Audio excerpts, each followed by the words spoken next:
ਦੋਸਤੋ ਪੰਜਾਬੀ ਟ੍ਰਿਬਿਊਨ ਦੇ ਰੋਜ਼ਾਨਾ ਪ੍ਰੋਗਰਾਮ ਵੇਲੇ ਦੀ ਗੱਲ ਵਿੱਚ ਤੁਹਾਡਾ ਸਵਾਗਤ ਹੈ। ਮੈਂ ਆਤਿਸ਼ ਗੁਪਤਾ ਤੁਹਾਡੇ ਸਾਹਮਣੇ ਹਾਜ਼ਰ ਹਾਂ ਤੇ ਅੱਜ ਅਸੀਂ ਗੱਲ ਕਰਾਂਗੇ ਪੰਜਾਬ ਵਿੱਚ ਬੀਐਸਐਫ ਦਾ ਦਾਇਰਾ ਵਧਾਉਣਾ ਅਤੇ ਕਿਸਾਨ ਅੰਦੋਲਨ ਦੇ 11 ਮਹੀਨੇ ਬਾਰੇ। ਸਾਡੇ ਨਾਲ ਇਸ ਵਿਸ਼ੇ ਤੇ ਗੱਲਬਾਤ ਕਰਨ ਲਈ ਵਿਸ਼ੇਸ਼ ਤੌਰ ਤੇ ਹਾਜ਼ਰ ਨੇ ਸਾਡੇ ਸੀਨੀਅਰ ਪੱਤਰਕਾਰ ਸ਼੍ਰੀ ਦਵਿੰਦਰਪਾਲ ਜੀ। ਦਵਿੰਦਰ ਜੀ, ਤੁਹਾਡਾ ਬਹੁਤ ਬਹੁਤ ਸਵਾਗਤ ਹੈ ਜੀ। ਸ਼ੁਕਰੀਆ ਜੀ। ਦਵਿੰਦਰ ਜੀ, ਕੇਂਦਰ ਸਰਕਾਰ ਨੇ ਕੁਝ ਦਿਨ ਪਹਿਲਾਂ ਪੰਜਾਬ ਦੇ ਵਿੱਚ ਬੀਐਸਐਫ ਦਾ ਦਾਇਰਾ ਵਧਾ ਕੇ ਜਿਹੜਾ ਪਹਿਲਾ ਤੈਅ ਦਾਇਰਾ ਸੀ ਉਸ ਤੋਂ ਬਹੁਤ ਵਧਾ ਦਿੱਤਾ ਸੀਗਾ ਤੇ ਜਿਸ ਦਾ ਪੰਜਾਬ ਦੇ ਲਗਭਗ ਅੱਧਾ ਦਰਜਨ ਜ਼ਿਲ੍ਹਿਆਂ 'ਤੇ ਅਸਰ ਦੇਖਣ ਨੂੰ ਮਿਲਿਆ। ਉਸ ਦਾ ਸਾਰੀ ਸਿਆਸੀ ਪਾਰਟੀਆਂ ਵੱਲੋਂ ਵਿਰੋਧ ਕੀਤਾ ਜਾ ਰਿਹਾ ਸੀ ਤੇ ਅੱਜ ਪੰਜਾਬ ਦੇ ਵਿੱਚ ਆਲ ਪਾਰਟੀ ਮੀਟਿੰਗ ਸੱਦੀ ਗਈ ਸੀ। ਅਸੀਂ ਜਾਣਨਾ ਚਾਹਾਂਗੇ ਉਸ ਮੀਟਿੰਗ 'ਚ ਕਿਹੜੇ-ਕਿਹੜੇ ਮੁੱਦਿਆਂ ਨੂੰ ਵਿਚਾਰਿਆ ਗਿਆ ਤੇ ਕੀ ਜਿਹੜਾ ਉਸ ਮੀਟਿੰਗ ਦਾ ਨਤੀਜਾ ਨਿਕਲ ਸਕਿਆ। ਬਿਨਾਂ ਸ਼ੱਕ ਭਾਰਤ ਸਰਕਾਰ ਨੇ ਜਿਹੜਾ ਪੰਜਾਬ ਦੇ ਵਿੱਚ ਕੌਮਾਂਤਰੀ ਸਰਹੱਦ ਜਿਹੜੀ ਭਾਰਤ ਤੇ ਪਾਕਿਸਤਾਨ ਦੀ ਸਰਹੱਦ ਹੈ ਉੱਥੋਂ 50 ਕਿਲੋਮੀਟਰ ਦੇ ਦਾਇਰੇ ਤੱਕ ਜਿਹੜਾ ਬੀਐਸਐਫ ਦਾ ਅਧਿਕਾਰ ਖੇਤਰ ਜਿਹੜਾ ਵਧਾ ਦਿੱਤਾ ਹੈ। ਉਹਦੇ ਤਹਿਤ ਬੀਐਸਐਫ ਜਿਹੜੀ ਬਾਰਡਰ ਸਿਕਿਉਰਿਟੀ ਫੋਰਸਿਸ ਨੇ ਸਾਡੀਆਂ, ਉਹਦੇ ਜਵਾਨ, ਉਹਦੇ ਅਫਸਰ ਕਿਸੇ ਵੀ ਬੰਦੇ ਦੇ ਘਰ 'ਚ ਜਾਂ ਸੜਕ 'ਤੇ ਤੁਰੇ ਜਾਂਦੇ ਦੇ ਵਾਹਨ 'ਚ, ਕਿਸੇ ਦੁਕਾਨ 'ਤੇ, ਕਿਸੇ ਸ਼ੋਅਰੂਮ 'ਤੇ ਛਾਪਾ ਮਾਰ ਸਕਦੇ ਨੇ, ਉਹਨੂੰ ਗ੍ਰਿਫਤਾਰ ਕਰ ਸਕਦੇ ਨੇ, ਉਹਦਾ ਸਮਾਨ ਜ਼ਬਤ ਕਰ ਸਕਦੇ ਨੇਗੇ ਜੀ। ਇਸ ਤਰ੍ਹਾਂ ਦੇ ਅਧਿਕਾਰ ਆਮ ਤੌਰ 'ਤੇ ਕੀ ਹੁੰਦਾ ਵੀ ਜਿਹੜੀ ਸੂਬਾਈ ਪੁਲਿਸ ਹੈ ਉਹਨਾਂ ਕੋਲ ਹੁੰਦੇ ਨੇ, ਕਿਉਂਕਿ ਜਿਹੜਾ ਕਾਨੂੰਨ ਵਿਵਸਥਾ ਹੈ ਜਿਹਨੂੰ ਅਸੀਂ ਲਾਅ ਐਂਡ ਆਰਡਰ ਕਹਿੰਦੇ ਹਾਂ ਉਹ ਭਾਰਤੀ ਸੰਵਿਧਾਨ ਦੇ ਮੁਤਾਬਕ ਉਹ ਸਟੇਟ ਸਬਜੈਕਟ ਹੈ। ਉਹ ਹਰੇਕ ਸੂਬਾ ਸਰਕਾਰ ਦਾ, ਰਾਜ ਸਰਕਾਰ ਦਾ ਅਧਿਕਾਰ ਖੇਤਰ ਹੈ ਵੀ ਆਪਦੇ ਸੂਬੇ ਦੇ ਵਿੱਚ ਕਾਨੂੰਨ ਵਿਵਸਥਾ ਨੂੰ ਕਿਵੇਂ ਨਜਿੱਠਣਾ ਹੈ ਜੀ। ਪਰ ਇਹਨਾਂ ਨੇ ਕੀ ਕੀਤਾ ਵੀ ਭਾਰਤ ਸਰਕਾਰ ਨੇ ਹੁਣ ਰਾਜਸਥਾਨ, ਗੁਜਰਾਤ, ਪੰਜਾਬ, ਇਸੇ ਤਰ੍ਹਾਂ ਬੰਗਲਾਦੇਸ਼ ਨਾਲ ਜਿਹੜੇ ਸੂਬੇ ਲੱਗਦੇ ਨੇ, ਅਸਾਮ, ਪੱਛਮੀ ਬੰਗਾਲ ਅਤੇ ਨਾਰਥ ਈਸਟ ਦੀਆਂ ਸਟੇਟਸ ਨੇ ਜਿਹੜੀ, ਉਹਨਾਂ ਦੇ ਵਿੱਚ ਇਹ ਬੀਐਸਐਫ ਦਾ ਅਧਿਕਾਰ ਖੇਤਰ ਵਧਾਤਾ। ਬਿਨਾਂ ਸ਼ੱਕ ਪੱਛਮੀ ਬੰਗਾਲ ਦੇ ਵਿੱਚ ਵੀ ਬਹੁਤ ਰੌਲਾ ਪਿਆ, ਪੰਜਾਬ ਦੇ ਵਿੱਚ ਸਭ ਤੋਂ ਜ਼ਿਆਦਾ ਰੌਲਾ ਪਿਆ, ਕਿਉਂਕਿ ਪੰਜਾਬ ਨੇ ਇੱਕ ਬਹੁਤ ਜ਼ਿਆਦਾ ਉਹੋ ਜਿਹਾ ਬੁਰਾ ਦੌਰ ਲੰਘਾਇਆ ਹੈ ਜੀ, ਅੱਤਵਾਦ ਦਾ ਦੌਰ, ਜਦੋਂ ਪੁਲਿਸ ਦਾ ਬਹੁਤ ਜ਼ਿਆਦਾ ਅਤਿਆਚਾਰ ਲੋਕਾਂ ਨੂੰ ਸਹਿਣਾ ਪਿਆ ਜੀ। ਜੇ ਅੱਤਵਾਦੀਆਂ ਨੇ ਨਿਰਦੋਸ਼ ਲੋਕਾਂ ਨੂੰ ਮਾਰਿਆ ਤਾਂ ਪੁਲਿਸ ਨੇ ਵੀ ਲੋਕਾਂ ਨਾਲ ਘੱਟ ਨਹੀਂ ਗੁਜ਼ਾਰੀ। ਝੂਠੇ ਪੁਲਿਸ ਮੁਕਾਬਲਿਆਂ ਦੇ ਦੋਸ਼ਾਂ ਦੇ ਵਿੱਚ ਘਿਰੇ ਪੁਲਿਸ ਅਫਸਰਾਂ ਨੂੰ ਹੁਣ ਵੀ ਸਜ਼ਾਵਾਂ ਹੋ ਰਹੀਆਂ ਨੇ। ਹਾਂ, ਉਹ ਠੀਕ ਹੈ, ਭਾਰਤ ਸਰਕਾਰ ਹੋਵੇ, ਭਾਵੇਂ ਪੰਜਾਬ ਸਰਕਾਰ ਹੋਵੇ, ਭਾਵੇਂ ਅਕਾਲੀ ਦਲ ਦੀ ਹੋਵੇ, ਭਾਵੇਂ ਕਾਂਗਰਸ ਦੀ ਹੋਵੇ, ਸਜ਼ਾਵਾਂ ਮਾਫ ਵੀ ਕਰਦੀ ਹੈ, ਉਹਨਾਂ ਦੇ ਕੇਸ ਵੀ ਲੜਦੀ ਹੈ, ਪਰ ਇੱਥੇ ਲੋਕਾਂ 'ਤੇ ਅਤਿਆਚਾਰ ਦੋਨਾਂ ਪਾਸਿਆਂ ਤੋਂ ਹੋਇਆ ਜੀ। ਬੇਦੋਸ਼ੇ ਬੰਦੇ ਪੁਲਿਸ ਨੇ ਵੀ ਮਾਰੇ ਨੇ, ਉਹਨਾਂ 'ਤੇ ਸ਼ਰੇਆਮ ਦੋਸ਼ ਲੱਗਦੇ ਨੇ। ਐਸਐਚਓ ਤੋਂ ਲੈ ਕੇ ਐਸਐਸਪੀ ਤੱਕ ਦੇ, ਉਸ ਵੇਲੇ 'ਤੇ ਡੀਜੀਪੀ ਤੱਕ ਦੇ ਅਫਸਰਾਂ 'ਤੇ ਦੋਸ਼ ਲੱਗੇ। ਇਸ ਕਰਕੇ ਮੰਨਿਆ ਜਾ ਰਿਹਾ ਵੀ ਹੁਣ ਜਿਹੜਾ ਸਾਡੇ ਫੈਡਰਲ ਸਿਸਟਮ ਹੈ, ਜਿਹੜਾ ਸਾਡੇ ਮੁਲਕ ਦਾ ਜਮਹੂਰੀ ਢਾਂਚਾ ਹੈ ਜਿਹੜਾ, ਉਹਦੇ ਵਿੱਚ ਇਹ ਦਖਲ ਹੈ ਵੀ ਜਿਹੜੇ ਰਾਜਾਂ ਦੇ ਅਧਿਕਾਰ ਨੇ, ਇਸ ਤੋਂ ਪਹਿਲਾਂ ਚਾਹੇ ਉਹ ਖੇਤੀ ਕਾਨੂੰਨਾਂ ਦਾ ਮੁੱਦਾ ਹੋਵੇ, ਉਹ ਵੀ ਐਗਰੀਕਲਚਰ ਜਿਹੜਾ ਸਟੇਟ ਸਬਜੈਕਟ ਹੈ, ਉਹਦੇ 'ਚ ਵੀ ਭਾਰਤ ਸਰਕਾਰ ਨੇ ਕਾਨੂੰਨ ਲਿਆ ਕੇ ਜਿਹੜਾ ਹੈ ਉਹ ਦਖਲ ਦਿੱਤਾ। ਇਸੇ ਤਰ੍ਹਾਂ ਜਿਹੜਾ ਲਾਅ ਐਂਡ ਆਰਡਰ ਦਾ ਹੁਣ ਇਹਦਾ ਮਤਲਬ ਇਹ ਹੈ ਵੀ ਬਾਰਡਰ ਸਿਕਿਉਰਿਟੀ ਫੋਰਸਿਸ ਦੇ ਜਵਾਨ 50 ਕਿਲੋਮੀਟਰ ਦੇ ਦਾਇਰੇ ਤੱਕ, ਸਾਰਾ ਅੰਮ੍ਰਿਤਸਰ ਆ ਗਿਆ, ਤਰਨਤਾਰਨ ਆ ਗਿਆ, ਫਾਜ਼ਿਲਕਾ, ਫਿਰੋਜ਼ਪੁਰ, ਪਠਾਨਕੋਟ, ਗੁਰਦਾਸਪੁਰ, ਸਾਰੇ ਜ਼ਿਲ੍ਹੇ ਇਹ ਉਹਦੇ ਦਾਇਰੇ ਦੇ ਵਿੱਚ ਆ ਗਏ ਜੀ। ਇਹਦਾ ਮਤਲਬ ਵੀ ਉਹ ਜਿੱਥੇ ਮਰਜ਼ੀ ਨਾਕਾ ਲਾ ਲੈਣ, ਜਿਹਦੇ ਮਰਜ਼ੀ ਘਰ 'ਚ ਵੜ ਜਾਣ। ਹਾਲਾਂਕਿ ਇੱਕ ਇਹ ਪਹਿਲੂ ਇਹ ਵੀ ਹੈ ਵੀ ਜਦੋਂ ਉਹਨਾਂ ਦਾ ਦਾਇਰਾ 15 ਕਿਲੋਮੀਟਰ ਤੱਕ ਦਾ ਸੀ ਤਾਂ ਉਦੋਂ ਤੱਕ ਕੋਈ ਇਸ ਤਰ੍ਹਾਂ ਦੀ ਦਖਲਅੰਦਾਜ਼ੀ ਸਾਹਮਣੇ ਨਹੀਂ ਆਈ, ਪਰ ਜਿਸ ਤਰ੍ਹਾਂ ਦਾ ਭਾਰਤ ਸਰਕਾਰ ਦਾ ਨਜ਼ਰੀਆ ਜਿਹੜਾ ਉਹ ਬਣਿਆ ਹੋਇਆ ਹੈ ਉਹ ਤੋਂ, ਕਿਉਂਕਿ ਹਰ ਗੱਲ ਉਹਨਾਂ ਦੀ ਜਿਹੜੀ ਸ਼ੱਕੀ ਜਾਪਦੀ ਹੈ ਵੀ ਇਹਦੇ ਪਿੱਛੇ ਹਿਡਨ ਏਜੰਡਾ, ਲੁਕਿਆ ਹੋਇਆ ਏਜੰਡਾ ਮੋਦੀ ਸਰਕਾਰ ਦਾ ਕੁਝ ਹੋਰ ਦਿਖਾਈ ਦਿੰਦਾ ਹੈ ਜੀ। ਜਿਵੇਂ ਖੇਤੀ ਬਿੱਲਾਂ ਦੇ ਵਿੱਚ ਕਾਰਪੋਰੇਟ ਪਿੱਛੇ ਖੜੇ ਦਿਖਾਈ ਦਿੰਦੇ ਨੇ, ਤਾਂ ਇਸ ਦੇ ਪਿੱਛੇ ਜਿਹੜੀ ਹੈ ਬੀਐਸਐਫ ਦੀ ਬੰਦੂਕ ਜਿਹੜੀ ਹੈ ਉਹ ਲੋਕਾਂ ਨੂੰ ਦਿਖਾਈ ਦਿੰਦੀ ਹੈ ਵੀ ਬੰਦੂਕ ਦੇ ਜ਼ਰੀਏ ਸਾਨੂੰ ਡਰਾਇਆ ਜਾ ਸਕਦਾ ਹੈ, ਸਾਡੇ ਤੇ ਨਾਲ ਤਸ਼ੱਦਦ ਹੋ ਸਕਦਾ, ਸਾਡੇ ਨਾਲ ਗਲਤ ਵਰਤਾਰਾ ਜਿਹੜਾ ਉਹ ਹੋ ਸਕਦਾ ਹੈਗਾ। ਇੱਕ ਲੋਕਾਂ ਦੇ ਖਦਸ਼ੇ ਜਿਹੜੇ ਨੇ ਉਹ ਜਾਇਜ਼ ਨੇ। ਭਾਰਤ ਸਰਕਾਰ ਦਾ ਤਰਕ ਇਹ ਹੈ ਵੀ ਬਾਰਡਰ ਪਾਰ ਤੋਂ ਟਿਫਨ ਬੰਬ ਆ ਰਹੇ ਨੇ, ਡਰੋਨ ਦੇ ਥਰੂ ਜਿਹੜਾ ਹੈ ਉਹ ਬਰੂਦ ਆ ਰਿਹਾ ਹੈਗਾ, ਉਹ ਅਸਲਾ ਆ ਰਿਹਾ ਹੈਗਾ, ਤਾਂ ਜਾਂ ਇਹ ਕਹਿ ਲਈਏ ਵੀ ਨਾਰਕੋਟਿਕਸ ਆ ਰਹੇ ਹੈ, ਨਸ਼ੀਲੇ ਪਦਾਰਥ ਆ ਰਹੇ ਨੇ, ਉਹਨਾਂ ਦੀ ਦਲੀਲ ਇਹ ਹੈ। ਪਰ ਇਹਨੂੰ ਰੋਕਣ ਲਈ ਜ਼ਰੂਰੀ ਨਹੀਂ ਵੀ ਦਾਇਰਾ ਵਧਾਉਣਾ ਹੈ। ਬਾਰਡਰ ਸਿਕਿਉਰਿਟੀ ਫੋਰਸਿਸ ਜਿਹਨੂੰ ਤੁਸੀਂ ਆਲਰੇਡੀ ਸਰਹੱਦ 'ਤੇ ਤਾਇਨਾਤ ਕੀਤਾ ਹੋਇਆ, ਉੱਥੇ ਤੁਸੀਂ ਨਫਰੀ ਵਧਾ ਦਿਓ ਉਹਨੂੰ ਰੋਕਣ ਲਈ, ਉਹਨਾਂ ਦੀ ਡਿਊਟੀ ਵਧਾ ਦਿਓ। ਉੱਥੇ ਅੱਜ ਦੇ ਯੁੱਗ ਦੇ ਵਿੱਚ ਉੱਥੇ ਬਹੁਤ ਸਾਰੇ ਜਿਹੜੀ ਹੈ ਉਹੋ ਜਿਹਾ ਮਸ਼ੀਨਰੀ, ਉਹੋ ਜਿਹਾ ਢਾਂਚਾ, ਉਹੋ ਜਿਹੇ ਇਕਵਿਪਮੈਂਟ ਜਿਹੜੇ ਨੇ ਉਹ ਫਿੱਟ ਕੀਤੇ ਜਾ ਸਕਦੇ ਨੇ। ਜੇ ਅਮਰੀਕਾ ਦੇ ਵਿੱਚ 100 ਪੁਲਿਸ ਮੁਲਾਜ਼ਮਾਂ ਦਾ ਕੰਮ ਇੱਕ ਕੁੱਤਾ ਕਰ ਸਕਦਾ ਹੈ, ਤਾਂ ਸਾਡੇ ਉਹੋ ਜਿਹੀ ਮਸ਼ੀਨਰੀ ਕਿਉਂ ਨਹੀਂ ਲੱਗ ਸਕਦੀ ਜਿਹੜੇ ਅਸੀਂ ਡਰੋਨ ਜਿਹੜੇ ਆਉਂਦੇ ਨੇ, ਡਰੋਨ ਨੂੰ ਬਾਰਡਰ ਤੋਂ ਪਾਰ ਨਾ ਹੋਣ ਦਈਏ। ਉਹੋ ਜਿਹਾ ਕੁਛ ਹੋ ਸਕਦਾ, ਪਰ ਨੀਤ ਜਿਹੜੀ ਹੈ ਉਹ ਜਿਹੜੀ ਗੱਲ ਕਰਦੇ ਸੀ ਉਹ ਝਲਕਦੀ ਹੈ। ਇਸੇ ਕਰਕੇ ਜਿਹੜੇ ਪੰਜਾਬ ਦੇ ਮੁੱਖ ਮੰਤਰੀ ਚਰਨਜੀਤ ਸਿੰਘ ਚੰਨੀ ਨੇ ਅੱਜ ਸਰਬ ਪਾਰਟੀ ਮੀਟਿੰਗ ਬੁਲਾਈ ਸੀ। ਉਸ ਮੀਟਿੰਗ ਦੇ ਵਿੱਚ ਸ਼੍ਰੋਮਣੀ ਅਕਾਲੀ ਦਲ ਦੇ ਲੀਡਰ ਸ਼ਾਮਲ ਹੋਏ, ਉਹਦੇ 'ਚ ਸੰਯੁਕਤ ਸ਼੍ਰੋਮਣੀ ਅਕਾਲੀ ਦਲ ਆ ਉਹਦੇ ਸ਼ਾਮਲ ਹੋਏ, ਆਮ ਆਦਮੀ ਪਾਰਟੀ ਦੇ ਲੀਡਰ ਸ਼ਾਮਲ ਹੋਏ, ਕਾਂਗਰਸੀ ਮਾਨ ਦਲ ਦੇ ਲੀਡਰ ਸ਼ਾਮਲ ਹੋਏ। ਇਸ ਤਰ੍ਹਾਂ ਕਈ ਪਾਰਟੀਆਂ ਦੇ ਲੀਡਰ ਜਿਹੜੇ ਆ, ਬਹੁਜਨ ਸਮਾਜ ਪਾਰਟੀ ਤੇ ਕਮਿਊਨਿਸਟ ਪਾਰਟੀਆਂ ਦੇ ਲੀਡਰ ਵੀ ਸ਼ਾਮਲ ਹੋਏ ਜੀ। ਉਹਨਾਂ ਸਾਰਿਆਂ ਦਾ ਜਿਹੜਾ ਇੱਕ ਸਹਿਮਤੀ ਇਸ ਗੱਲ 'ਤੇ ਬਣੀ ਵੀ ਭਾਰਤ ਸਰਕਾਰ ਜਿਹੜੀ ਹੈ ਉਹ ਰਾਜਾਂ ਦੇ ਜਮਹੂਰੀ ਹੱਕਾਂ 'ਤੇ ਡਾਕਾ ਮਾਰ ਰਹੀ ਹੈ ਅਤੇ ਉਹਨਾਂ ਦੇ ਜਿਹੜੇ ਅੰਦਰੂਨੀ ਮਾਮਲੇ ਆ ਉਹਨਾਂ 'ਚ ਦਖਲ ਦੇ ਰਹੀ ਹੈ। ਇਸ ਲਈ ਸਾਰੀਆਂ ਪਾਰਟੀਆਂ ਦਾ ਇੱਕ ਡੈਪੂਟੇਸ਼ਨ ਜਿਹੜਾ ਉਹ ਮੁੱਖ ਮੰਤਰੀ ਦੀ ਅਗਵਾਈ ਦੇ ਵਿੱਚ ਪ੍ਰਧਾਨ ਮੰਤਰੀ ਨੂੰ ਮਿਲੂ, ਰਾਸ਼ਟਰਪਤੀ ਨੂੰ ਮਿਲੂ। ਪੰਜਾਬ ਵਿਧਾਨ ਸਭਾ ਦਾ ਵਿਸ਼ੇਸ਼ ਜਿਹੜਾ ਉਹ ਸੈਸ਼ਨ ਸੱਦਿਆ ਜਾਊਗਾ। ਉਸ ਸੈਸ਼ਨ ਦੇ ਵਿੱਚ ਸਾਰੇ ਜਿਹੜੇ ਹੈ ਬੋਲਣ ਦਾ ਮੌਕਾ ਮਿਲੂ ਅਤੇ ਉਹਦੇ ਸਾਰੀਆਂ ਗੱਲਾਂ ਜਿਹੜੀਆਂ ਰੱਖੀਆਂ ਜਾਣਗੀਆਂ। ਇੱਕ ਮੁੱਖ ਮੰਤਰੀ ਨੇ ਬਾਅਦ 'ਚ ਇਹ ਕਿਹਾ ਐਡਰੈਸ ਕਰਦੇ ਵੀ ਅਸੀਂ ਕਾਨੂੰਨੀ ਸਹਾਰਾ ਵੀ ਲਵਾਂਗੇ, ਭਾਰਤ ਸਰਕਾਰ ਦੇ ਇਸ ਹੁਕਮ ਨੂੰ ਸੁਪਰੀਮ ਕੋਰਟ 'ਚ ਵੀ ਚੁਣੌਤੀ ਦੇਵਾਂਗੇ। ਇੱਕ ਇਹਦੀ ਹੈ, ਇਹ ਇੱਕ ਅੱਛੀ ਗੱਲ ਹੈ ਵੀ ਜਿਹੜੀਆਂ ਸਾਰੀਆਂ ਪਾਰਟੀਆਂ ਨੂੰ ਕੋਈ ਵੀ ਜਦੋਂ ਸਾਂਝਾ ਮੁੱਦਾ ਹੁੰਦਾ ਹੈਗਾ ਪੰਜਾਬ ਦਾ, ਚਾਹੇ ਉਹ ਖੇਤੀ ਕਾਨੂੰਨਾਂ ਦਾ ਮੁੱਦਾ ਹੈਗਾ ਜਾਂ ਕੋਈ ਇਸ ਤਰ੍ਹਾਂ ਦਾ ਭਾਰਤ ਸਰਕਾਰ ਦਾ ਕੋਈ ਫੈਸਲਾ ਹੈ, ਇੱਕ ਮੁੱਠਤਾ ਦਿਖਾਉਣੀ ਚਾਹੀਦੀ ਹੈ। ਇਹ ਜਿਹੜੀ ਹੈ ਏਕੇ 'ਚ ਬਲ ਨਾਲ ਹੀ ਕਿਸੇ ਵੀ, ਚਾਹੇ ਭਾਰਤ ਸਰਕਾਰ ਹੋਵੇ, ਚਾਹੇ ਕੋਈ ਵਿਦੇਸ਼ੀ ਤਾਕਤ ਹੋਵੇ, ਚਾਹੇ ਕੋਈ ਹੋਰ ਹੋਵੇ, ਉਹਨੂੰ ਝੁਕਾਇਆ ਜਾ ਸਕਦਾ ਹੈ। ਇਹ ਇੱਕ ਚੰਗੇ ਫੈਸਲੇ ਨੇ ਅਤੇ ਇਹਨੂੰ ਅੱਗੇ ਵਧਾਉਂਦੇ ਹੋਏ ਜਿਹੜਾ ਹੈ ਉਹ ਭਾਰਤ ਸਰਕਾਰ ਨੂੰ ਆਪਣਾ ਫੈਸਲਾ ਵਾਪਸ ਕਰਨ ਲਈ ਮਜਬੂਰ ਕਰਨਾ ਚਾਹੀਦਾ ਹੈ। ਦਵਿੰਦਰ ਜੀ, ਜਿਵੇਂ ਤੁਸੀਂ ਦੱਸਿਆ ਵੀ ਕਿ ਵੱਖ-ਵੱਖ ਸਿਆਸੀ ਪਾਰਟੀਆਂ ਦੇ ਆਗੂਆਂ ਨੇ ਇਸ ਮੀਟਿੰਗ 'ਚ ਹਿੱਸਾ ਲਿਆ, ਪਰ ਭਾਜਪਾ ਦੇ ਆਗੂ ਕਿਤੇ ਨਾ ਕਿਤੇ ਜਿਹੜੇ ਅੱਗੇ ਗਾਇਬ ਰਹੇ ਨੇ, ਉਹਨਾਂ ਨੇ ਮੀਟਿੰਗ 'ਚ ਹਿੱਸਾ ਨਹੀਂ ਲਿਆ। ਇਸ ਤੋਂ ਪਹਿਲਾਂ ਵੀ ਜੇਕਰ ਦੇਖੀਏ, ਚਾਹੇ ਉਹ ਖੇਤੀ ਕਾਨੂੰਨਾਂ ਨੂੰ ਲੈ ਕੇ ਕੈਪਟਨ ਅਮਰਿੰਦਰ ਸਿੰਘ ਵੱਲੋਂ ਸੱਦੀ ਗਈ ਮੀਟਿੰਗ ਹੋਵੇ, ਚਾਹੇ ਵਿਧਾਨ ਸਭਾ ਸੈਸ਼ਨ ਸੱਦਿਆ ਗਿਆ, ਉਸ ਦੇ ਵਿੱਚ ਵੀ ਜਿਹੜਾ ਭਾਜਪਾ ਆਗੂ ਗਾਇਬ ਰਹੇ ਨੇ, ਉਹਨਾਂ ਨੇ ਹਿੱਸਾ ਨਹੀਂ ਲਿਆ। ਇਸ ਤਰ੍ਹਾਂ ਜਾਣਨਾ ਚਾਹਾਂਗੇ ਇਸ ਦੇ ਪਿੱਛੇ ਕੀ ਕਾਰਨ ਨੇ, ਅਤੇ ਨਾਲ ਹੀ ਅਸੀਂ ਜਾਣਨਾ ਚਾਹਾਂਗੇ ਪੰਜਾਬ ਦੇ ਸਾਬਕਾ ਮੁੱਖ ਮੰਤਰੀ ਕੈਪਟਨ ਅਮਰਿੰਦਰ ਸਿੰਘ ਦਾ BSF ਦੀ ਜਿਹੜੀ ਇਹ ਦਾਇਰਾ ਵਧਾਉਣ ਦੀ ਗੱਲ ਰਹੀ ਹੈ, ਇਸ 'ਤੇ ਕਿਸ ਤਰ੍ਹਾਂ ਸਟੈਂਡ ਦੇਖਣ ਨੂੰ ਮਿਲਿਆ? ਦੇਖੋ, ਇਹ ਤਾਂ ਹੁਣ ਗੱਲ ਜੱਗ ਜ਼ਾਹਰ ਹੋ ਗਈ। ਉਹਨਾਂ ਨੇ ਐਲਾਨ ਹੀ ਕਰਤਾ ਵੀ ਮੈਂ ਤਾਂ ਭਾਜਪਾ ਨਾਲ ਹੀ ਮੈਂ ਜੋਟੀ ਪਾਉਣੀ ਹੈ, ਯਾਰੀ ਪਾਉਣੀ ਹੈ। ਅਤੇ ਇਸ ਤੋਂ ਪਹਿਲਾਂ ਲੋਕ ਲੁਕਵੇਂ ਤੌਰ 'ਤੇ ਕਹਿੰਦੇ ਸੀ ਵੀ ਇਹ ਭਾਜਪਾ ਦਾ ਯਾਰ ਹੈ ਕੈਪਟਨ ਅਮਰਿੰਦਰ ਸਿੰਘ ਨੂੰ। ਉਹਨਾਂ ਨੇ ਮੰਨ ਲਈ ਯਾਰੀ ਨੂੰ, ਆਫੀਸ਼ੀਅਲੀ ਜਿਹੜੀ ਹੈ ਯਾਰੀ ਐਲਾਨਣ ਦਾ ਐਲਾਨ ਕਰ ਦਿੱਤਾ।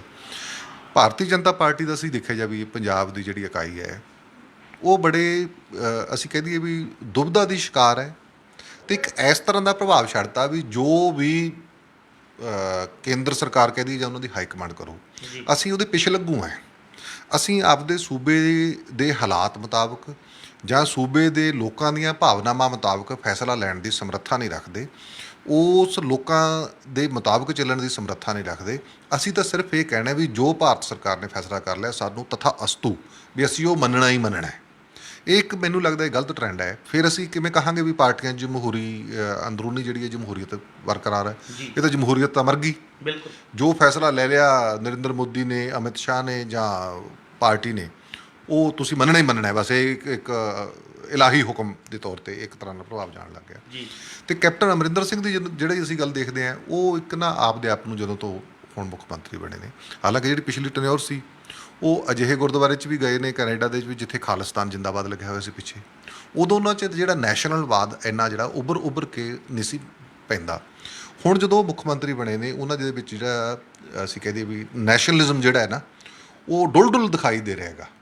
ਚਾਹੇ ਉਹ ਜੰਮੂ ਕਸ਼ਮੀਰ ਦੇ ਵਿੱਚ ਘੱਟ ਗਿਣਤੀ ਲੋਕਾਂ 'ਤੇ ਮਿਲਟਰੀ ਵੱਲੋਂ ਅਤਿਆਚਾਰ ਕਰਨ ਦੀ ਗੱਲ ਹੋਵੇ ਜੀ, ਜਾਂ ਕਿਸੇ ਹੋਰ ਤਰ੍ਹਾਂ ਦਾ ਇਸ ਤਰ੍ਹਾਂ ਦਾ ਜੁੜਿਆ ਇਸ਼ੂ ਹੋਵੇ, ਚਾਹੇ ਉਹ ਕੈਨੇਡਾ ਤੋਂ, ਚਾਹੇ ਉਹਨਾਂ ਦੇ ਸੱਜਣ ਸਿੰਘ ਰੱਖਿਆ ਮੰਤਰੀ ਹੋਣ, ਚਾਹੇ ਉੱਥੋਂ ਦੇ ਪ੍ਰਧਾਨ ਮੰਤਰੀ ਟਰੂਡੋ ਆਉਣ, ਤਾਂ ਉਹ ਸਾਰੇ ਕਾਸੇ ਨੂੰ ਨੈਸ਼ਨਲਿਜ਼ਮ ਅਤੇ ਅੱਤਵਾਦ ਨਾਲ ਜੋੜ ਕੇ ਆਪਣੀ ਛਵੀ ਇੱਕ ਵੱਖਰੇ ਨੇਤਾ ਦੇ ਤੌਰ 'ਤੇ ਬਣਾਉਣ ਦੀ ਕੋਸ਼ਿਸ਼ ਕਰਦੇ ਨੇ। ਉਸੇ ਤਰ੍ਹਾਂ ਦਾ ਜਿਹੜਾ ਉਹਨਾਂ ਨੇ ਰਾਗ ਅਲਾਪਿਆ ਜਦੋਂ ਉਹ ਭਾਰਤ ਸਰਕਾਰ ਨੇ ਜਿਹੜਾ BSF ਨੂੰ, ਬਾਰਡਰ ਸਿਕਿਉਰਿਟੀ ਫੋਰਸਿਸ ਨੂੰ, ਜਦੋਂ ਉਹਨਾਂ ਦਾ ਦਾਇਰਾ ਵਧਾਇਆ, ਉਹੀ ਜਿਹੜਾ ਨੈਸ਼ਨਲਿਜ਼ਮ ਦਾ ਰਾਗ ਉਹਨਾਂ ਨੇ ਉਦੋਂ ਅਲਾਪਿਆ, ਕਿਉਂਕਿ ਉਹ ਇੱਕ ਛਾਤਰ ਅਤੇ ਚਲਾਕ ਕਿਸਮ ਦੇ ਸਿਆਸਤਦਾਨ ਨੇ। ਉਹਨਾਂ ਦਾ ਏਜੰਡਾ ਸਿਰਫ ਅਤੇ ਸਿਰਫ ਇੱਕ ਖਾਸ ਵਰਗ ਦੀਆਂ ਵੋਟਾਂ ਨੂੰ ਟਾਰਗੇਟ ਕਰਕੇ ਇੱਕ ਖਾਸ ਵਰਗ ਨੂੰ ਲਾਭ ਪਹੁੰਚਾਉਣਾ ਅਤੇ ਆਪਣਾ ਲਾਭ ਲੈਣਾ। ਮੈਨੂੰ ਲੱਗਦਾ ਵੀ ਇੱਥੋਂ ਤੱਕ ਸੀਮਤ ਰਹਿ ਗਿਆ। ਲੋਕਾਂ 'ਚ ਵੀ ਇਹੀ ਪ੍ਰਭਾਵ ਜਾ ਰਿਹਾ ਵੀ ਉਹ ਇੱਕ ਖਾਸ ਏਜੰਡੇ ਤਹਿਤ ਕੰਮ ਕਰਦੇ ਦਿਖਾਈ ਦੇ ਰਹੇ ਨੇ। ਦਵਿੰਦਰ ਜੀ, ਇਹ ਤਾਂ ਸੀ BSF ਦੇ ਦਾਇਰਾ ਵਧਾਉਣ ਦੀ ਗੱਲ। ਜੇਕਰ ਗੱਲ ਕਰੀਏ ਕਿਸਾਨ ਅੰਦੋਲਨ ਦੀ, ਤਾਂ ਕੱਲ੍ਹ ਨੂੰ ਕਿਸਾਨ ਅੰਦੋਲਨ ਦੇ 11 ਮਹੀਨੇ ਮੁਕੰਮਲ ਹੋ ਜਾਣਗੇ ਦਿੱਲੀ ਦੀ ਬਰੂਹਾਂ 'ਤੇ ਬੈਠਿਆਂ ਨੂੰ। ਅਸੀਂ ਜਾਣਨਾ ਚਾਹਾਂਗੇ 11 ਮਹੀਨਿਆਂ ਦੇ ਵਿੱਚ ਕਿਸ ਤਰ੍ਹਾਂ ਦੇ ਉਤਾਰ ਚੜ੍ਹਾਅ ਜਿਹੜੇ ਹੈਗੇ ਅੰਦੋਲਨ ਨੂੰ ਦੇਖਣੇ ਪਏ ਨੇ, ਅਤੇ ਅੱਜ ਅੰਦੋਲਨ ਕਿੱਥੇ ਸਟੈਂਡ ਕਰ ਰਿਹਾ? ਦੇਖੋ ਜੀ, ਆਪਾਂ ਕਈ ਵਾਰੀ ਡਿਸਕਸ ਕੀਤਾ ਵੀ ਆਜ਼ਾਦ ਭਾਰਤ ਦਾ ਸਭ ਤੋਂ ਵੱਡਾ ਅੰਦੋਲਨ ਹੈ। ਪੰਜਾਬ ਦੇ ਵਿੱਚ ਇਸ ਅੰਦੋਲਨ ਨੂੰ ਚੱਲਦੇ 1 ਸਾਲ ਤੋਂ ਵੱਧ ਦਾ ਟਾਈਮ ਹੋ ਗਿਆ, ਤੇ ਕੱਲ੍ਹ ਨੂੰ ਦਿੱਲੀ 'ਚ ਜਿਹੜੇ 2 ਮੋਰਚੇ ਲੱਗੇ ਨੇ, ਟਿਕਰੀ ਤੇ ਸਿੰਘੂ ਬਾਰਡਰ ਤੇ, ਉਹਨੂੰ 11 ਮਹੀਨੇ ਹੋ ਜਾਣਗੇ। ਤੇ 11 ਗੇੜ ਦੀ ਜਿਹੜੀ ਭਾਰਤ ਸਰਕਾਰ ਨਾਲ ਮੀਟਿੰਗ ਹੋਈ ਸੀ, ਉਹ ਵੀ 22 ਜਨਵਰੀ ਦੀ ਲਾਸਟ ਮੀਟਿੰਗ ਸੀ, ਤੇ ਭਾਰਤ ਸਰਕਾਰ ਨੇ ਉਸ ਤੋਂ ਬਾਅਦ ਇਹਨਾਂ ਨੂੰ ਮੀਟਿੰਗ ਦਾ ਸੱਦਾ ਨਹੀਂ ਦਿੱਤਾ। ਹਾਲਾਂਕਿ ਪ੍ਰਧਾਨ ਮੰਤਰੀ ਨਰਿੰਦਰ ਮੋਦੀ ਕਹਿੰਦੇ ਮੈਂ ਇੱਕ ਫੋਨ ਕਾਲ ਦੀ ਦੂਰੀ ਤੇ ਹੈ। ਉਹ ਫੋਨ ਕਾਲ ਕਿਹੜੇ ਫੋਨ ਤੇ ਕਰਨੀ ਹੈ, ਕਿੱਥੇ ਕਰਨੀ ਹੈ, ਕਿਹਨੇ ਕਰਨੀ ਹੈ, ਕੋਈ ਕਿਸੇ ਨੂੰ ਕੋਈ ਪਤਾ ਨਹੀਂ। ਉਹ ਸਿਰਫ ਅਖਬਾਰੀ ਗੱਲਾਂ ਨੇ, ਉਹ ਸਿਰਫ ਦਾਅਵੇ ਤੇ ਮਤਲਬ ਇੱਕ ਤਰ੍ਹਾਂ ਨਾਲ ਫੋਕੀਆਂ ਗੱਲਾਂ ਨੇਗੀਆਂ। ਉਹਦੇ 'ਚ ਕੋਈ ਹਕੀਕਤ ਜਿਹੜੀ ਆ ਉਹ ਦਿਖਾਈ ਨਹੀਂ ਦੇ ਰਹੀ। ਜਿਹੜੀ ਅਸੀਂ ਕਰੀਏ ਉਤਰਾਅ ਚੜਾਅ ਦੀ ਗੱਲ, ਇਸ ਕਿਸਾਨ ਅੰਦੋਲਨ ਨੇ ਜਿੱਥੇ ਸਭ ਤੋਂ ਵੱਡੇ ਸੰਕਟ ਝੱਲੇ ਨੇ, ਹਾਕਮਾਂ ਨਾਲ ਮੱਥਾ ਲਾਉਣ ਦਾ ਜਿੱਥੇ ਇਹਨਾਂ ਨੇ ਸੇਕ ਝੱਲਿਆ ਹੈ, ਉਹਦਾ ਇੱਕ ਸਭ ਤੋਂ ਦੂਜਾ ਪਹਿਲੂ ਇਹ ਹੈ ਵੀ ਦੁਨੀਆ ਦਾ ਧਿਆਨ ਖਿੱਚਣ ਦੇ ਵਿੱਚ ਇਹ ਕਿਸਾਨ ਅੰਦੋਲਨ ਕਾਮਯਾਬ ਹੋਇਆ, ਤੇ ਪੰਜਾਬ ਤੋਂ ਉੱਠਿਆ ਕਿਸਾਨ ਅੰਦੋਲਨ ਜਿਹੜਾ ਹੈ ਉਹ ਮੁਲਕ ਪੱਧਰ 'ਤੇ ਕਿਸਾਨਾਂ ਨੂੰ ਤੇ ਹੋਰਨਾਂ ਵਰਗਾਂ ਨੂੰ ਜਾਗਰੂਕ ਕਰਨ ਦੇ ਦਾ ਕਾਰਨ ਬਣੇਗਾ। ਚਾਹੇ ਉਹ 26 ਜਨਵਰੀ ਦੀ ਘਟਨਾ ਹੋਵੇ, ਚਾਹੇ ਲਖੀਮਪੁਰ ਖੀਰ ਦੀ ਘਟਨਾ ਹੋਵੇ, ਤੇ ਚਾਹੇ ਤਾਜ਼ਾ ਸਿੰਘੂ ਬਾਰਡਰ ਦੀ ਘਟਨਾ ਹੋਵੇ। ਇਹਦੇ ਨਾਲ ਕੀ ਹੋਇਆ ਵੀ ਹਾਕਮਾਂ ਦੀਆਂ ਜਿਹੜੀਆਂ ਸਾਜ਼ਿਸ਼ਾਂ ਨੇ ਉਹ ਬੇਨਕਾਬ ਹੋਈਆਂ ਨੇ, ਤੇ ਕਿਸਾਨ ਅੰਦੋਲਨ ਫੇਲ ਨਹੀਂ ਹੋਇਆ। ਜੇ ਸੁਪਰੀਮ ਕੋਰਟ ਅੱਜ ਇਹ ਕਹਿੰਦੀ ਹੈ ਵੀ ਕਿਸਾਨਾਂ ਨੂੰ ਅੰਦੋਲਨ ਕਰਨ ਦਾ ਜਮਹੂਰੀ ਹੱਕ ਹੈ ਪਰ ਸੜਕਾਂ ਰੋਕਣ ਦਾ ਨਹੀਂ, ਤਾਂ ਇਹ ਵੀ ਕਲੀਅਰ ਹੈ ਵੀ ਸੜਕਾਂ ਕਿਹਨੇ ਰੋਕੀਆਂ ਨੇ, ਕਿੱਲਾਂ ਕਿਹਨੇ ਲਾਈਆਂ ਸੜਕ 'ਤੇ, ਕੰਧਾਂ ਕਿਹਨੇ ਕੱਢੀਆਂ ਨੇ, ਪੱਥਰ ਕਿਹਨੇ ਰੱਖੇ ਨੇ, ਤੇ ਸੜਕਾਂ ਪੁੱਟੀਆਂ ਕਿਹਨੇ ਨੇਗੀਆਂ। ਇਹ ਸਾਰੀ ਦੁਨੀਆ ਜਾਣਦੀ ਹੈ। ਇਹ ਮੇਰੇ ਖਿਆਲ ਪ੍ਰਧਾਨ ਮੰਤਰੀ ਸ਼੍ਰੀ ਨਰਿੰਦਰ ਮੋਦੀ ਜੀ ਵੀ ਜਾਣਦੇ ਨੇ, ਅਮਿਤ ਸ਼ਾਹ ਜੀ ਜਾਣਦੇ, ਜਿਨ੍ਹਾਂ ਨੇ ਕੀਤਾ ਹੈ ਮਨੋਹਰ ਲਾਲ ਖੱਟੜ ਵੀ ਜਾਣਦੇ ਨੇ। ਇਸ ਲਈ ਇਹ ਕਿਸੇ ਤੋਂ ਲੁਕੀ ਛਿਪੀ ਗੱਲ ਤਾਂ ਹੈ ਨਹੀਂ ਗੀ। ਇਸ ਲਈ ਮੈਨੂੰ ਲੱਗਦਾ ਵੀ ਕਿਸਾਨ ਅੰਦੋਲਨ ਦਾ ਜਿਹੜਾ ਹੈ ਹੁਣ ਤੱਕ ਕੁਰਬਾਨੀਆਂ ਵੀ ਬਹੁਤ ਦਿੱਤੀਆਂ ਨੇ। 700 ਤੋਂ ਵੱਧ ਕਿਸਾਨਾਂ ਦੀਆਂ ਜਿਹੜੀਆਂ ਸ਼ਹਾਦਤਾਂ ਹੋ ਚੁੱਕੀਆਂ ਨੇ, ਕਿਸਾਨਾਂ ਦੇ ਕਤਲ ਹੋ ਚੁੱਕੇ ਨੇ ਲਖੀਮਪੁਰ ਖੀਰੀ ਦੇ ਵਿੱਚ। ਹੋਰ ਪਤਾ ਨਹੀਂ ਕੀ ਕੁਛ ਜਿਹੜਾ ਹੈ ਉਹ ਝੱਲਣਾ ਹੈਗਾ। ਇਹ ਆਜ਼ਾਦੀ ਦੀ ਲੜਾਈ ਦੇ ਵਿੱਚ ਵੀ ਬਹੁਤ ਲੋਕਾਂ ਨੂੰ ਫਾਂਸੀ ਵੀ ਲੱਗੀ, ਕਾਲੇ ਪਾਣੀ ਦੀ ਸਜ਼ਾ ਵੀ ਹੋਈ, ਬਹੁਤ ਕੁਛ ਚੱਲਿਆ ਸਾਡੇ ਪੁਰਖਿਆਂ ਨੇ। ਤੇ ਲੜਾਈਆਂ ਮੇਰੇ ਖਿਆਲ ਅੰਤ ਨੂੰ ਜਿੱਤ ਤਾਂ ਸੱਚ ਦੀ ਤੇ ਲੋਕਾਂ ਦੀ ਹੋਣੀ ਹੈ। ਜੀ, ਸੰਯੁਕਤ ਕਿਸਾਨ ਮੋਰਚੇ ਵੱਲੋਂ ਅੰਦੋਲਨ ਦੀ ਅਗਵਾਈ ਕੀਤੀ ਜਾ ਰਹੀ ਹੈ। ਉਹਨਾਂ ਵੱਲੋਂ ਹਰ ਇੱਕ ਮਹੀਨਾ ਜਿਹੜਾ ਪੂਰਾ ਹੋਣ 'ਤੇ ਕੋਈ ਨਾ ਕੋਈ ਦੇਸ਼ ਭਰ ਦੇ ਵਿੱਚ ਵੱਡਾ ਸਮਾਗਮ ਜਿਹੜਾ ਉਲੀਕਿਆ ਜਾਂਦਾ। ਅਸੀਂ ਜਾਣਨਾ ਚਾਹਾਂਗੇ 11 ਮਹੀਨੇ ਮੁਕੰਮਲ ਹੋਣ 'ਤੇ ਉਹਨਾਂ ਵੱਲੋਂ ਕਿਸ ਤਰ੍ਹਾਂ ਦੇ ਪ੍ਰੋਗਰਾਮ ਕੀਤੇ ਜਾ ਰਹੇ ਨੇ। ਜੋ ਸੰਯੁਕਤ ਕਿਸਾਨ ਮੋਰਚੇ ਦਾ ਐਲਾਨ ਹੈ ਉਹ ਕੱਲ੍ਹ ਨੂੰ ਤਹਿਸੀਲ ਪੱਧਰ 'ਤੇ ਜ਼ਿਲ੍ਹਾ ਹੈੱਡਕੁਆਟਰ ਦੇ ਪੱਧਰ 'ਤੇ ਧਰਨੇ ਮੁਜ਼ਾਹਰੇ ਕੀਤੇ ਜਾਣੇ ਨੇ। ਉਹਦਾ ਇੱਕ ਇਹੀ ਮਕਸਦ ਹੁੰਦਾ ਹੈ, ਸੰਯੁਕਤ ਕਿਸਾਨ ਮੋਰਚਾ ਜਦੋਂ ਹਰ ਮਹੀਨੇ ਐਲਾਨ ਕਰਦਾ ਕਿਸੇ ਨਾ ਕਿਸੇ ਪ੍ਰੋਗਰਾਮ ਦਾ, ਚਾਹੇ ਉਹ ਭਾਰਤ ਬੰਦ ਦਾ ਹੋਵੇ, ਚਾਹੇ ਉਹ ਵੱਡੀ ਮਹਾਪੰਚਾਇਤ ਦਾ ਹੋਵੇ, ਵੀ ਤਾਂ ਜੋ ਪੂਰੇ ਮੁਲਕ ਦੇ ਲੋਕਾਂ ਦਾ, ਦੁਨੀਆ ਦਾ ਤੇ ਭਾਰਤ ਸਰਕਾਰ ਦਾ ਧਿਆਨ ਖਿੱਚਣਾ ਵੀ ਅੰਦੋਲਨ ਕਿਸੇ ਵੀ ਤਰ੍ਹਾਂ ਮੱਠਾ ਨਹੀਂ ਪਿਆ, ਆਪਣੇ ਰੂਪ 'ਚ, ਆਪਣੇ ਤੌਰ 'ਤੇ ਕਿਸੇ ਨਾ ਕਿਸੇ ਰੂਪ 'ਚ ਅੱਗੇ ਵੱਧਦਾ ਜਾ ਰਿਹਾ ਹੈ, ਤੇ ਲੋਕ ਉਹਦੇ ਨਾਲ ਜੁੜਦੇ ਜਾ ਰਹੇ ਨੇ। ਉਹਦੇ ਨਾਲ ਇਹ ਵੀ ਸਟ੍ਰੈਟਜੀ ਹੁੰਦੀ ਹੈ ਵੀ ਲੋਕਾਂ ਦੀ ਲਾਮਬੰਦੀ ਵੱਧਦੀ ਹੈ ਜਦੋਂ ਨਵਾਂ ਐਕਸ਼ਨ ਹੁੰਦਾ ਹੈਗਾ। ਪੰਜਾਬ ਦੇ ਵਿੱਚ 125 ਥਾਵਾਂ 'ਤੇ ਧਰਨੇ ਚੱਲਦੇ ਨੇ, ਉਹ ਰੂਟੀਨ ਚੱਲਦੇ ਐਕਸਰਸਾਈਜ਼। ਜਦੋਂ ਨਵੀਂ ਥਾਂ 'ਤੇ ਹੁੰਦੇ ਨੇ, ਨਵੇਂ ਲੋਕ ਜੁੜਦੇ ਨੇ, ਤਾਂ ਲੋਕਾਂ 'ਚ ਇੱਕ ਇਹ ਭਾਵਨਾ ਜਾਂਦੀ ਹੈ ਵੀ ਕਿਸਾਨ ਅੰਦੋਲਨ ਹਾਰਿਆ ਨਹੀਂ, ਖੜਾ ਹੈ ਤੇ ਜਿੱਤੂਗਾ। ਜੀ ਦਵਿੰਦਰ ਜੀ, ਇਹ ਤਾਂ ਸੀ ਕਿਸਾਨ ਅੰਦੋਲਨ ਦੀ। ਇਸ ਦੇ ਨਾਲ ਹੀ ਅਸੀਂ ਗੱਲ ਕਰੀਏ ਪੰਜਾਬ ਦੀ ਸਿਆਸਤ ਦੀ, ਤਾਂ ਪੰਜਾਬ ਦੇ ਸਾਬਕਾ ਮੁੱਖ ਮੰਤਰੀ ਕੈਪਟਨ ਅਮਰਿੰਦਰ ਸਿੰਘ ਵੱਲੋਂ ਨਵੀਂ ਪਾਰਟੀ ਬਣਾਉਣ ਦਾ ਐਲਾਨ ਕਰ ਦਿੱਤਾ। ਨਾਲ ਹੀ ਇਹ ਵੀ ਗੱਲ ਸਪਸ਼ਟ ਕਰ ਦਿੱਤੀ ਹੈ ਵੀ ਕਿ ਉਹ ਭਾਜਪਾ ਨਾਲ ਗਠਜੋੜ ਕਰਨਗੇ। ਅਸੀਂ ਜਾਣਨਾ ਚਾਹਾਂਗੇ ਵੀ ਕਿ ਇਸ ਸਾਰੇ ਵਰਤਾਰੇ ਨੂੰ ਤੁਸੀਂ ਕਿਵੇਂ ਦੇਖਦੇ ਹੋ। ਇਸ ਦੇ ਨਾਲ ਹੀ ਵੱਡਾ ਸਵਾਲ ਇਹ ਵੀ ਉੱਠਦਾ ਹੈ, ਜੋ ਕਿ ਚਰਚੇ ਵੀ ਉੱਠ ਰਹੇ ਨੇ, ਵੀ ਕੈਪਟਨ ਅਮਰਿੰਦਰ ਸਿੰਘ ਕਿਤੇ ਵਿਚੋਲੀਏ ਬਣ ਕੇ ਜਿਹੜਾ ਅੰਦੋਲਨ ਨੂੰ ਖਤਮ ਕਰਨ ਦੀ ਕੋਈ ਨਵੀਂ ਪਹਿਲ ਕਦਮੀ ਕਰ ਸਕਦੇ ਨੇ। ਕੋਈ ਇਸ ਤਰ੍ਹਾਂ ਦੀ ਗੱਲਾਂ ਵੀ ਜਿਹੜੀਆਂ ਹੈ ਸਾਹਮਣੇ ਆ ਰਹੀਆਂ ਨੇ। ਇਸ 'ਚ ਕਿੰਨੀ ਕੁ ਸੱਚਾਈ ਹੈ? ਦੇਖੋ, ਅੰਦਰ ਖਾਤੇ ਕੈਪਟਨ ਅਮਰਿੰਦਰ ਸਿੰਘ ਨੇ ਭਾਜਪਾ ਨਾਲ ਸੌਦਾ ਕੀ ਕੀਤਾ ਹੈ, ਇਹਦੇ ਬਾਰੇ ਤਾਂ ਆਪਾਂ ਹੁਣ ਕਹਿ ਨਹੀਂ ਸਕਦੇ ਵੀ ਕਿਸ ਤਰ੍ਹਾਂ ਦਾ ਅੰਦਰ ਸੌਦਾ ਕਰਿਆ ਹੈ, ਉਹ ਕਿਹਨੂੰ ਵੇਚਿਆ ਹੈ ਜਾਂ ਕਿਹਨੂੰ ਖਰੀਦਿਆ ਹੈ, ਜਾਂ ਕੀ ਆਪਣੇ ਲਈ ਕੀ ਖੱਟਣਗੇ ਉਹ, ਤੇ ਭਾਜਪਾ ਨੂੰ ਕੀ ਦੇਣਗੇ। ਜੀ, ਇਹ ਤਾਂ ਹੁਣ ਉਹ ਜਾਣ ਜਾਂ ਅਮਿਤ ਸ਼ਾਹ ਜੀ ਜਾਣਨ, ਇਹ ਉਹਨਾਂ ਨੂੰ ਪਤਾ ਹੋਊ। ਪਰ ਜੋ ਬਾਹਰੀ ਤੌਰ 'ਤੇ ਚਰਚਾ ਇਹ ਹੈ ਵੀ ਕਈ ਲੀਡਰ ਵੀ ਉਹਨਾਂ ਦੇ ਨਾਲ ਦੇ ਮਿਲੇ ਵੀ 26 ਜਾਂ 27 ਤਰੀਕ ਨੂੰ ਉਹ ਇੱਕ ਮੀਟਿੰਗ ਬੁਲਾ ਰਹੇ ਨੇ ਦਿੱਲੀ ਦੇ ਵਿੱਚ। ਉਹਦੇ 'ਚ ਇਹ ਚਰਚਾ ਚੱਲੀ ਹੈ ਵੀ ਡੈਪੂਟੇਸ਼ਨ ਦੀ ਵੀ ਮਿਲ ਸਕਦਾ, ਤੇ ਇਕੱਠੇ ਹੋ ਕੇ ਪ੍ਰੈਸ਼ਰ ਵੀ ਪਾ ਸਕਦੇ, ਜਾਂ ਇਹ ਮੰਗ ਕਰ ਸਕਦੇ ਭਾਰਤ ਸਰਕਾਰ ਤੋਂ ਵੀ ਖੇਤੀ ਕਾਨੂੰਨ ਵਾਪਸ ਲਏ ਜਾਣ, ਜਾਂ ਦੁਬਾਰਾ ਜਿਹੜੀ ਗੱਲਬਾਤ ਹੈ ਉਹ ਆਰੰਭੀ ਜਾਵੇ। ਉਹਦੀ ਭੂਮਿਕਾ ਬੰਨਣ ਦੀ ਮੇਰੇ ਖਿਆਲ ਹੈ ਉਹ ਤਿਆਰੀ ਹੋ ਗਈ ਹੈ। ਜੀ, ਕਿਉਂਕਿ ਕੈਪਟਨ ਅਮਰਿੰਦਰ ਸਿੰਘ ਨੇ ਜਿਸ ਦਿਨ ਇਹ ਐਲਾਨ ਕੀਤਾ ਵੀ ਮੈਂ ਨਵੀਂ ਪਾਰਟੀ ਬਣਾਊਂਗਾ ਤੇ ਭਾਰਤੀ ਜਨਤਾ ਪਾਰਟੀ ਨਾਲ ਅਲਾਇੰਸ ਕਰੂੰਗਾ, ਉਸ ਦਿਨ ਨਾਲ ਇਹ ਵੀ ਕਿਹਾ ਵੀ ਜੇ ਖੇਤੀ ਕਾਨੂੰਨਾਂ ਦਾ ਜਿਹੜਾ ਕੋਈ ਹੱਲ ਨਿਕਲਿਆ ਹੁੰਦਾ, ਕਿਸਾਨ ਅੰਦੋਲਨ ਵਾਪਸ ਹੋ ਜਾਂਦਾ। ਕਿਉਂਕਿ ਕੈਪਟਨ ਅਮਰਿੰਦਰ ਸਿੰਘ ਨੇ ਆਪਦੇ ਆਪ ਨੂੰ ਇਹ ਪ੍ਰੂਵ ਕਰਨ ਦੀ ਕੋਸ਼ਿਸ਼ ਕੀਤੀ ਹੈ ਵੀ ਮੈਂ ਪ੍ਰੋ ਕਿਸਾਨ ਹੈ ਅਤੇ ਕਿਸਾਨ ਪੱਖੀ ਲੀਡਰ ਹੈ। ਹਾਲਾਂਕਿ 4.5 ਸਾਲ ਮੁੱਖ ਮੰਤਰੀ ਹੁੰਦਿਆਂ ਉਹਨਾਂ ਕੋਲ ਖੇਤੀਬਾੜੀ ਮਹਿਕਮਾ ਸੀ, ਇੱਕ ਰਿਵਿਊ ਮੀਟਿੰਗ ਵੀ ਨਹੀਂ ਕੀਤੀ ਉਹਨਾਂ ਨੇ ਖੇਤੀਬਾੜੀ ਮਹਿਕਮੇ ਦੀ। ਉਹ ਇੱਕ ਵੱਖਰਾ ਹੈ, ਜੇ ਉਹਨਾਂ ਤੋਂ ਹਿਸਾਬ ਕਿਤਾਬ ਪੁੱਛਣਾ ਹੋਵੇ ਤਾਂ ਹੋ ਸਕਦਾ ਉਹ ਨਾ ਜਵਾਬ ਨਾ ਦੇ ਸਕਣ। ਪਰ ਇਹ ਗੱਲ ਇਹ ਹੈ ਵੀ ਉਹ ਹਾਂ ਇਸ ਗੱਲ ਨੂੰ ਉਹ ਆਪਦੇ ਆਪ ਨੂੰ ਪ੍ਰੂਵ ਕਰਨ 'ਚ ਕਾਮਯਾਬ ਰਹੇ ਵੀ ਮੈਂ ਇੱਕ ਪ੍ਰੋ ਕਿਸਾਨ ਲੀਡਰ ਹਾਂ, ਕਿਉਂਕਿ ਪਹਿਲਾਂ ਇੱਕ ਵਾਟਰ ਟਰਮੀਨੇਸ਼ਨ ਐਕਟ ਜਿਹੜੀ ਪਿਛਲੀ ਟਰਨਿਓਰ 'ਚ ਉਹਨਾਂ ਨੇ ਲਿਆਂਦਾ ਸੀ, ਜੀ ਉਹ ਇੱਕ ਵੱਡੀ ਉਪਲਬਧੀ ਸੀ। ਮੈਂ ਕਹੂੰਗਾ ਉਹ ਇੱਕ ਹਾਂ ਪੱਖੀ ਕੈਪਟਨ ਅਮਰਿੰਦਰ ਸਿੰਘ ਦਾ ਕਦਮ ਸੀ, ਉਹਦਾ ਉਹਨਾਂ ਨੂੰ ਫਾਇਦਾ ਵੀ ਮਿਲਿਆ, ਇੱਕ ਪ੍ਰਭਾਵ ਵੀ ਗਿਆ ਵੀ ਉਹ ਇੱਕ ਜੁਰਤ ਵਾਲੇ ਅਤੇ ਕਿਸਾਨ ਪੱਖੀ ਫੈਸਲਾ ਲੈਣ ਦੀ ਸਮਰੱਥ ਰੱਖਦੇ ਨੇ।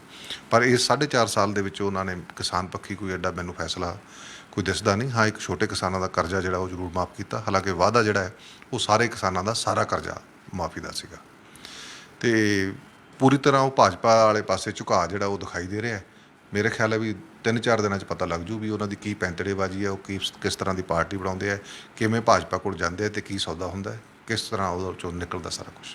ਜੀ, ਇਹ ਸਨ ਸਾਡੇ ਸੀਨੀਅਰ ਪੱਤਰਕਾਰ ਸ਼੍ਰੀ ਦਵਿੰਦਰਪਾਲ ਜੀ, ਜਿਨ੍ਹਾਂ ਨੇ ਸਾਨੂੰ ਦੱਸਿਆ ਵੀ ਕਿ ਅੱਜ ਸਰਬ ਪਾਰਟੀ ਮੀਟਿੰਗ ਦੇ ਵਿੱਚ ਕੀ ਫੈਸਲੇ ਲਏ ਗਏ ਨੇ ਅਤੇ ਕਿਸਾਨ ਅੰਦੋਲਨ ਨੂੰ 11 ਮਹੀਨੇ ਬਾਅਦ ਵੀ ਜਿਹੜਾ ਹੈਗਾ ਹੋਰ ਮਜ਼ਬੂਤੀ ਨਾਲ ਜਿਹੜਾ ਹੈਗਾ ਅੱਗੇ ਵੱਧਦਾ ਜਾ ਰਿਹਾ। ਇਸ ਦੇ ਨਾਲ ਹੀ ਉਹਨਾਂ ਦੱਸਿਆ ਵੀ ਕਿ ਕੈਪਟਨ ਅਮਰਿੰਦਰ ਸਿੰਘ ਵੱਲੋਂ ਕਿਸ ਤਰ੍ਹਾਂ ਹੀ ਪੈਂਤੜੇਬਾਜ਼ੀ ਜਿਹੜੀ ਖੇਡੀ ਜਾ ਰਹੀ ਹੈ ਉਹਦਾ ਵੀ ਜਿਹੜਾ ਹੈਗਾ ਕੁਝ ਦਿਨਾਂ ਦੇ ਵਿੱਚ ਸਪਸ਼ਟ ਹੋ ਜਾਵੇਗਾ ਵੀ ਕਿ ਉਹ ਕਿੱਧਰ ਨੂੰ ਜਾਂਦੇ ਦਿਖਾਈ ਦੇ ਰਹੇ ਨੇ।